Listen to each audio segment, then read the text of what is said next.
What a wild time to be alive. We have the First Lady of the United States of America threatening to sue a YouTuber for $1 billion over his interview with Hunter Biden. Boy, if the Barbara Streisand effect has ever been activated, it is right now. The interview itself has already gone mega viral, millions of views. This now is the third interview that Andrew Callahan has done with Hunter Biden. I have to tell you, I don't care where you are politically, these interviews are worth listening to. It is a long-form conversation about all things Hunter, the sort of laptop, Epstein. He literally has talked about everything, his father's presidency, his legacy, his drug addiction. It's extremely interesting. And it kind of changes the way we talk about addiction because, Hunter was slammed for several years over, his darkest time, which was his drug addiction, getting high every couple hours, going into the park in DC, looking for crack and the relapsing and all of that. It's interesting to hear. But now, because of what he had to say about Epstein's connection to Melania Trump, it looks like there'll be a $1 billion lawsuit. Have a listen to this. Ladies and gentlemen, the day of presidential litigation has arrived. It's lawsuit time. In my hand is a legal demand letter addressed to Mr. Hunter Biden from the First Lady of the United States, demanding a retraction of Channel 5's video called Hunter Biden Returns, in which Mr. Biden here makes some speculative comments about the relationship between Jeffrey Epstein, Melania Trump, and Donald Trump. Okay, well, they knew each other well. They spent an enormous time together. According to his biographer, is that Jeffrey Epstein introduced Melania. That's how Melania and the First Lady and the president met. Really? Yeah. Epstein made the intro. Yeah, according to Michael Wolff. Yeah. There it is. According to Michael Wolff, the man who interviewed Epstein for dozens of hours, he says that, Melania met Trump at a Epstein social event and also claims that the first time that he slept with her was on Epstein's plane, Lolita Express. So those are the claims being made. But now Melania is saying, take it down. And by the way, I don't know if they understand who they're dealing with. Andrew Callahan's a very, surprisingly, you might not know this. I don't know if you're in this world. He's a very respected, sort of quirky journalist. He's he's not a one-man shop, but he goes around and gets these interviews and does these think pieces where he tries to understand, MAGA and different, things like that. Well, these interviews, so the second of the three interviews he's done with Hunter Biden received 1.3 million views, which is a lot of people. The first one was, he did the first one 3 weeks ago, 3.6 million views.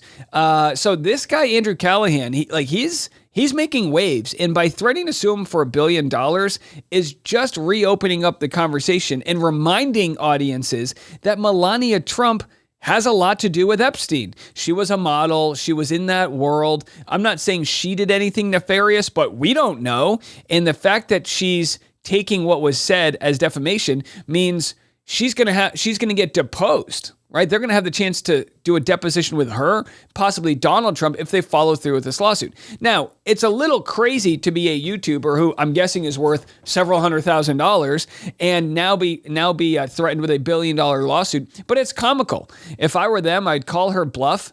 I'd try to crowdfund it, and it's a good way to rally people around you to fight this, because it's really just trying to silence a journalist right now. Wild stuff. Well, in other news, a D.C. crime crackdown has led a federal agent to take a sandwich to the chest. Take that, bitch, so they say. The TMZ has learned that Sean Charles Dunn was actually a trial attorney for the Department of Justice and has since been let go. So the man who threw the sandwich, and by the way, what kind of sandwich? Is it a meatball? Is it a chicken parm? Is it Italian? If so, was it hot or was it a cold Italian? You got to get your Italian hot with olive oil and balsamic. But either way, if someone's throwing a sandwich at me, first thing I'm going to try to do is catch it. I'm going to try to catch it and ask if it comes with cookies. But there he was, throws the sandwich, and then a still image of FBI chasing after him. So if there's any more to the story, again, maybe it was personal, I don't know, but no one wants the feds there. This is not what they signed up for.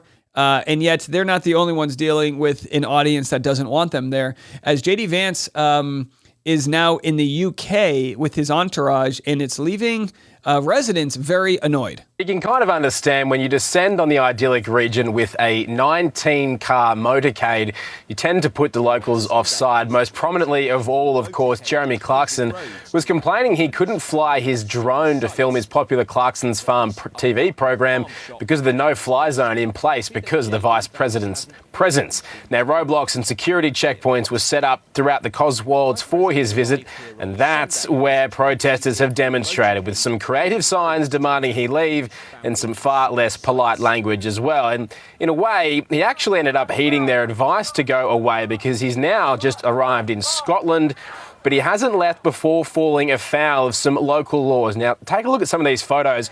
He and British Foreign Secretary David Lammy went fishing, but they went fishing without rod licences, which everyone over 13 needs in the UK, will face a penalty as high as £2,500. How funny is that? Of all of the things going on in our country, the violating of so many different court orders and, gerrymandering and all these different things, what are we going to nab him for? He didn't have a license when he went fishing. I get it. Hey, cross your T's and dot your I's. So he leaves the Cotswolds. The Cotswolds, I had to look it up, is a very idyllic countryside location in the UK. And of course, JD Vance was just in the news for shutting down Disneyland, in order for his family to enjoy it. And boy, yeah, I don't know if you've seen somebody so unliked. Like Mike Pence was unliked, but he was kind of harmless. JD Vance is he's like the worst of the comment section in a video you don't want to watch. Like he's annoying, he's provocative in the offensive way. He says women, need to, cat ladies, disgruntled females, they need to get married or they're not going to find true happiness. He was kind of going on this very weird, rants that somehow didn't, stop him from stumbling to success. I have a little bit more on JD Vance in a second, but here we have, I talked about this a few days ago. The New Yorker wrote a bombshell about how much money, they tallied it up. How much money has Trump earned since starting the second term? And they, again, outside of the presidency, essentially, I don't know if it's illegal, but it's immoral, right? The president's not supposed to profit off their position. Well, he's earned $3.4 billion. And they still want more from Andrew Callahan, so it might be $4.4 billion. But either way, Trump's own son gets defensive about why they're entitled to making $3.4 billion off the presidency. Have a listen. To this, and all of you, critics are saying, hey, well, maybe you shouldn't be doing this. The New Yorker, for example, says the number. How much is Trump pocketing off the presidency? 3.4. Axios. President Trump and his family stand to net $3.4 billion by the end of the second term. David Kirkpatrick reports for the New Yorker in a piece today the number of why it matters. No U.S. president has monetized the highest off in the land quite like this. Eric, your answer to those headlines. Brian, it's infuriating. We had nowhere to go. Capital One stripped 300 bank accounts from me, 300 in the middle of the night. They sent us a letter after doing business for 20-something years. All your bank accounts for golf courses and Who's got 300 bank accounts? Condominium buildings and hotels, they're all gone in the middle of the night. I mean, how do you pay your taxes? How do you pay your employees?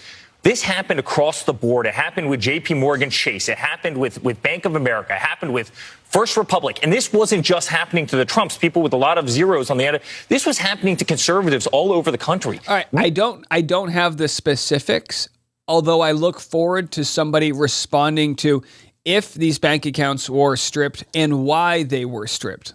We didn't have a damn choice. I don't notice them talking about the hundreds of millions of dollars we had to spend fighting lawfare. That doesn't matter, right? That was all nonsense, right? Russia, you name it. Impeachment 1, hoax 2, 3, 4, 5, infinity. No one talks about that. By the way, and again, people have a hard time digesting numbers. He's talking about hundreds of millions of dollars versus profiting $3.4 billion. So this is what you get. You've got a family scorned to hell saying the rules don't matter, therefore we're going to run up the tab as much as possible.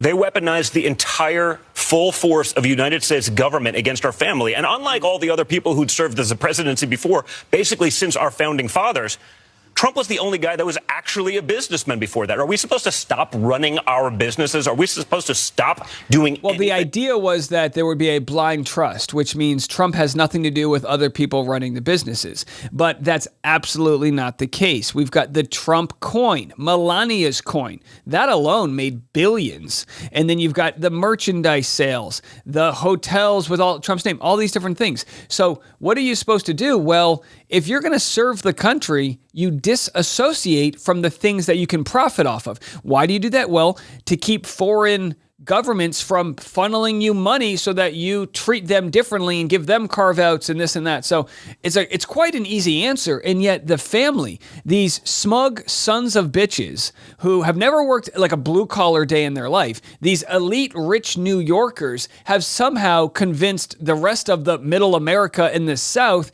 that they're fighting for them.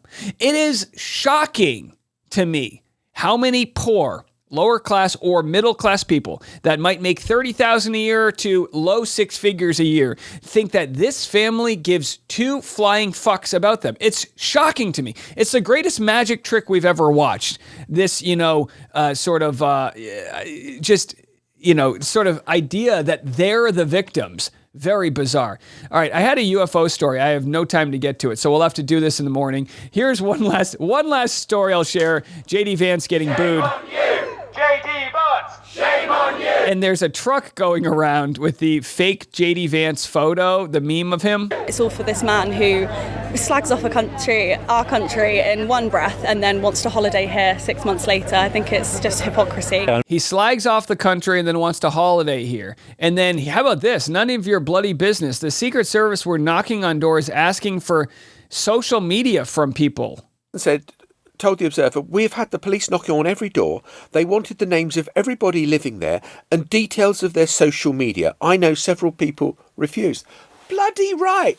None of your bloody business. If you want to come to the Cotswolds, you're very welcome. We hope you enjoyed Dalesford and all the super expensive fare. All right, so there it is. You loved the Cotswolds. The Cotswolds didn't love you. And I've never heard of the Cotswolds before in my life, but I like the people there. All right, that's it for me. We'll be back in the morning. Until then, I'm Dave. This is The Rush.